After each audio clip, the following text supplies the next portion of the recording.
আজকে এত রোদ উঠেছে যে বাহির থেকে কাপড়গুলো আনতেও আমার খুব ভয় লাগছে। মানে রোদের এত তাপ, মাই গড। আমি যদি আর বেশিক্ষণ এই চাদরগুলো বাহিরে রাখি এই রোদে, এগুলো সব ফেড হয়ে যাবে।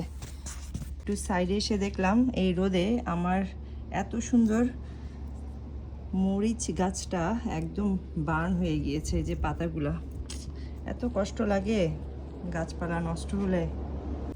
এইবারের গরমে আমার বেশিরভাগ প্ল্যান্টসগুলোই বার্ন হয়ে গিয়েছে।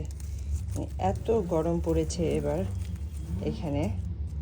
2 মিনিটস বাইরে ছিলাম, এই কাপড়গুলো এনেছি, আনার পর দেখো আমি পুরাই বার্ন হয়ে গিয়েছি এই 2 মিনিটে।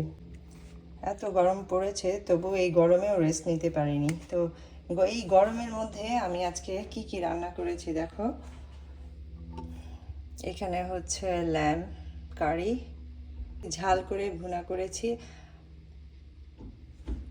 এই সাইডে হচ্ছে রূপচাঁদা মাছ ভুনা। রূপচাঁদা মাছটা আমি করেছি বেগুন, আলু, ফুলকপি অ্যান্ড টমেটো দিয়ে। আর অনেক কিছু রান্না করেছি আজকে। আর এই সাইডে ওভেনের ভিতরে রেখে দিয়েছি ডিম ভুনা, তারপর গাছের লাউ শাক, পুঁই শাক আর পালং শাক দিয়ে আলু দিয়ে এনে জাস্ট ভাজি করেছি।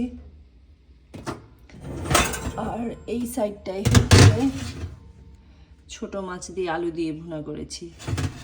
এই তো অনেক কিছু রান্না করলাম, খুবই টায়ার্ড। আর কি খাওয়া দাওয়া হবে এখন। এই গরমে গরম গরম ভাত, গরম গরম তরকারি দিয়ে আজকের দিনটা শেষ হবে।